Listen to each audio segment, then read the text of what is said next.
O presidente Lula vai retomar as viagens internacionais nesta segunda-feira. Já falamos sobre isso aqui no Jornal da Manhã. E para a gente falar ainda mais, para entender mais o que o governo vai levar na bagagem para a COP28, a gente recebe o Alessandro Azzoni, que é advogado, especialista em direito ambiental e que abre a semana aqui conosco, né? Bem-vindo, Alessandro. Bom dia.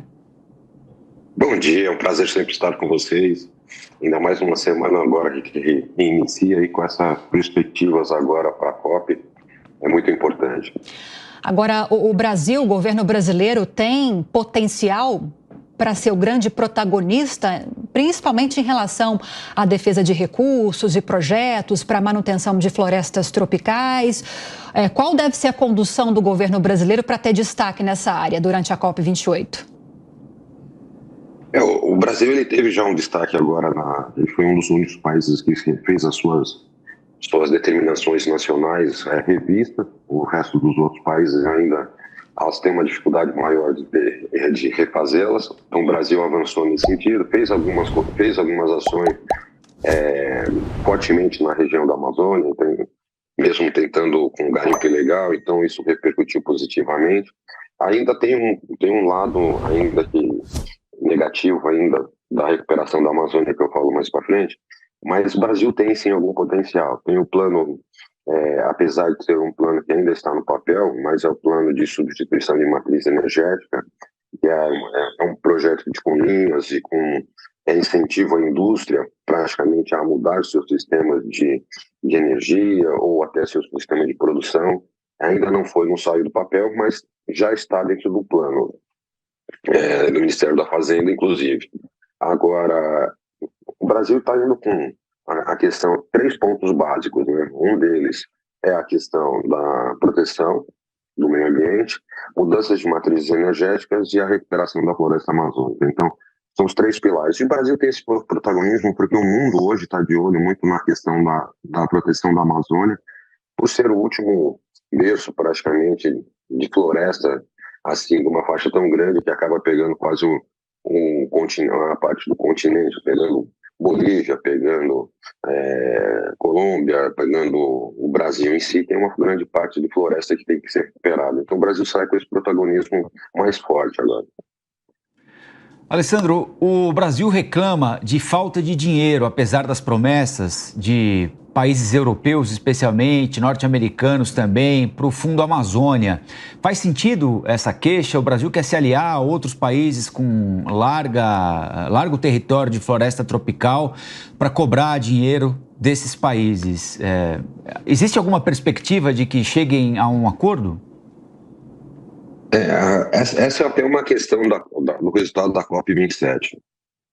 Muito se falou e praticamente a questão dos recursos ficaram estagnados. Então, provavelmente, um dos pontos da COP28 é a questão da liberação desse fundo de 100 bilhões de dólares, praticamente para a recuperação ou ações diretas nos países que têm necessidade, que não avançaram nas suas políticas de implantação de mudanças climáticas, de redução dos efeitos de estufa. Então, quer dizer assim, desde a COP27, esses recursos ainda estão retidos.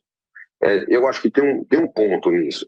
Nós tivemos uma questão que foi a guerra da Ucrânia. A guerra da Ucrânia praticamente desestabilizou as economias europeias, então praticamente elas tiveram um processo de desaquecimento, inflação interna, agora estão tentando fazer a recuperação, porque vai vir um período eleitoral, então eles precisam recuperar a sua economia, e eu acredito que esses fundos praticamente também a capacidade de geração de recursos dele também deve ter tido uma queda e provavelmente foi um dos problemas que travaram essa possibilidade. E a questão também de que as ações sejam mais concretas, né? Então, não adianta só... nós estamos praticamente quase completando um ano de governo Lula, então os resultados ainda são... as queimadas ainda estão muito fortes, a questão eu não falo da questão do desmatamento, que eles já estão reduzindo a questão do desmatamento, mas o grande problema nosso é a recuperação, o reflorestamento dessas áreas. Isso ainda está muito aquém. Então, quer dizer, esses recursos seriam muito importantes, mas eu acredito que ainda eles estão sendo represados. Uma pela crise que cada país sofreu praticamente, e esses recursos estão esperando ações mais positivas, né, e ações mais assertivas, praticamente, do governo para poder acertar essas transferências para cá. Mas existe uma insatisfação muito grande da COP27, que provavelmente foi essa questão dos recursos e ineficiência, praticamente muito se discutiu e nada fez. Por isso que a expectativa dessa COP agora, 28, é de ações muito mais concretas e um dos pontos é sobre esse fundo quase de 100 bilhões de dólares. Alessandro, vou abrir essa conversa para nossos comentaristas também. Amanda Klein, com você. Oi, Azone, bom dia, bom falar com você. Azone, há poucos dias, acho que na semana passada, o Programa de Meio Ambiente da ONU divulgou um documento muito alarmante, né, muito preocupante, que aponta para um aquecimento de até 3 graus Celsius acima dos níveis pré-industriais no final do século. Quer dizer, é quase o dobro do estipulado pelos compromissos do Acordo de Paris, né, de um aquecimento de 1,5 graus Celsius. Estamos nos distanciando muito da meta. E aí esse documento alerta as autoridades para que na COP28 sejam estipuladas estratégias e compromissos ainda mais ambiciosos do que na COP anterior. Eles falam em reduzir, por exemplo, eu estou com um documento aqui em mãos, petróleo e gás a 3/4, o uso de petróleo e gás de no mínimo 3/4 até 2005, tendo como base de comparação os níveis de 2020, praticamente eliminando totalmente a produção e uso de carvão até 2040. Quer dizer, são compromissos realistas, né? Como é que nós estamos nesse mapa de atingimento das metas estipuladas pelo Acordo de Paris? Então, o grande problema, Amandia, é bom falar com você novamente, saudade do debate. O Acordo de Paris ele tem uma dificuldade, mas é que a grande problema hoje foi que o acordo foi assinado praticamente em 2015 e era uma perspectiva, então era tudo baseado em estudos. E agora nós estamos partindo para uma realidade. Então agora nós temos o fato, né? Nós estamos sofrendo desastres de mudanças climáticas a todo momento. Nós estamos vendo a questão da seca na região amazônica e a questão das chuvas na região sul. Então, as chuvas praticamente não conseguem não conseguem subir para a região centro-oeste, porque a massa de calor da seca que vem dos rios voadores praticamente impede, bloqueando. Então, isso é um efeito já das mudanças climáticas. Os próprios desastres que estão acontecendo no mundo sobre as tempestades, as enchentes, os deslizamentos, porque tudo hoje tem uma grande potencialização. E, por incrível que pareça, essas ações, os governos não levam em consideração a questão dos desastres, mas quanto eles gastam com os desastres. É uma coisa absurda, mas é tudo econômico. Então, as ações começaram a se tornar mais realísticas e agora se preocupam com essas questões das emissões, justamente porque começaram a me dar custos dentro do meu orçamento, porque um desastre ambiental ou um desastre por efeitos de mudanças climáticas, ele representa alguns trilhões de dólares numa manutenção ou numa recuperação. Eu preciso fazer uma ação muito maior de recuperação. Então, as ações, eu acredito que essa COP, ela não ficará como a 27, que só foi discussão e nada foi construído positivamente. Eu acho que essa COP 28 vem com um posicionamento muito mais forte, porque a estimativa é que praticamente, se nós subirmos praticamente 1,5 graus Celsius, praticamente tem uma estimativa que a recuperação e os gastos serão mais de 59 trilhões de dólares para todo o planeta para fazer investimentos para a recuperação. E as questões, eu acho que essa COP ela vem com uma ação muito mais assertiva. Mas, por um lado, Amanda, a gente teve um resultado positivo. Durante a guerra dessa incursão de Israel, Hamas, nós tivemos um movimento muito diferente no preço do barril do petróleo. Diferente da guerra da Ucrânia, nós praticamente andou de lado, praticamente, e quase não teve efeito guerra, tinha efeito econômico. E o preço do barril hoje está abaixo dos $80. Por quê?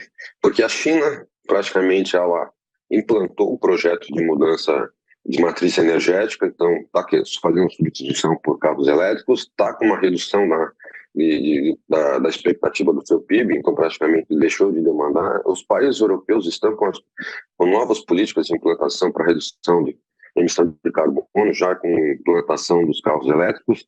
Então você vê que a questão, mesmo com a redução que a Rússia fez junto com os países árabes para a questão da redução de produção de petróleo, mesmo assim continua caindo. Isso mostra que os países estão investindo em mudanças da sua matriz energética, buscando alternativas. Eu acredito que a eletromotricidade praticamente vai vir muito forte, vai crescer muito. Então, acho que essa questão da COP agora, ela tem ações muito mais concretas e realísticas, porque vai se tornar irreversível e os custos da recuperação serão quase impossíveis de se arcar. Alessandro, o Dantas também tem uma pergunta para você. Dantas. Bom dia, Zoni. A gente percebe que esses mecanismos mais tradicionais, tipo o Fundo Amazônia, já não dão conta do recado, né? Ontem, na semana passada, o governo, inclusive, a própria ministra Marina Silva, disse que o governo está trabalhando num novo mecanismo de financiamento dessas ações de proteção da Amazônia. Eu imagino que você, como um conhecedor, um especialista, possa fazer algumas sugestões aí. Qual seria o melhor encaminhamento, considerando naturalmente aí todo o potencial que nós temos para manter a floresta em pé, gerando riqueza? Eu acho que o primeiro dele eu acho que o governo devia focar na regulação do mercado de carbono, que o Brasil não tem ainda regulado, então isso praticamente é um absurdo, porque eu poderia fazer dinheiro com a minha área que tem floresta em pé. Então, quer dizer, pelo próprio Código Florestal, eu tenho uma propriedade na Amazônia, eu tenho que manter 80% dela preservada. Então, se 80% dela está preservada, eu posso gerar crédito de carbono. Ela me dá uma receita e tem o porquê eu preservá-lo. Então, você tem um estímulo a mais. Eu acho que a regulação do mercado de carbono se faz necessária e urgente. Um país como o nosso, com uma questão ambiental tão grande, e você poder grandes propriedades, eu acho que você pode gerar grandes créditos de carbono e se remunerar nesse sentido. Aí nós vamos ter um movimento contrário. Aquelas áreas desmatadas, provavelmente eu, como proprietário, eu vou querer reflorestá-la porque eu quero gerar mais crédito em cima dela. Então, eu acho que o primeiro passo seria a regulação do mercado de carbono. Isso se faz extremamente necessário para que praticamente o proprietário das terras ela se torne os próprios mantenedores dessa recuperação. O segundo também quando você tem uma ação praticamente de desmatamento, onde você tem um processo do Ministério Público ou até ações de governos ou até de municípios, você tem um instrumento chamado de TAC, né? Termo de Ajustamento de Conduta, que é a minha obrigação de recuperar. E a recuperação é feita em cima, se eu desmatei 100 árvores, eu tenho que repor 1.600, praticamente, depende do módulo de cálculo que é usado, que o IBAMA usa ou o Estado usa. Então, quer dizer, você tem esses mecanismos. Por que esses mecanismos não fazem essa ação concreta de recuperação? Porque se eu desmatei e eu tenho a obrigação de recuperar, então eu tenho que fazer a recuperação dela. Então isso já sai um pouco do custo do governo. Se nós ficarmos esperando que praticamente o governo faça ações e recupere tudo praticamente sozinho, realmente nunca vai dar recurso, porque a estimativa de você fazer uma recuperação de toda a faixa amazônica até a cordilheira praticamente vai ser mais ou menos 20 bilhões de dólares. Já praticamente nós não temos esse recurso e a gente, lógico, seria compactado pelos países, mas seria praticamente recursos infinitos. Eu acho que a gente tem que partir para ações de regular o mercado e deixar o setor privado agir dessa forma. Pois bem, falamos com o Alessandro Azzoni, advogado especialista em direito ambiental, a quem agradeço muito a entrevista. Bem-vindo sempre, Alessandro. Muito obrigado. É sempre um prazer estar com você. Bom dia.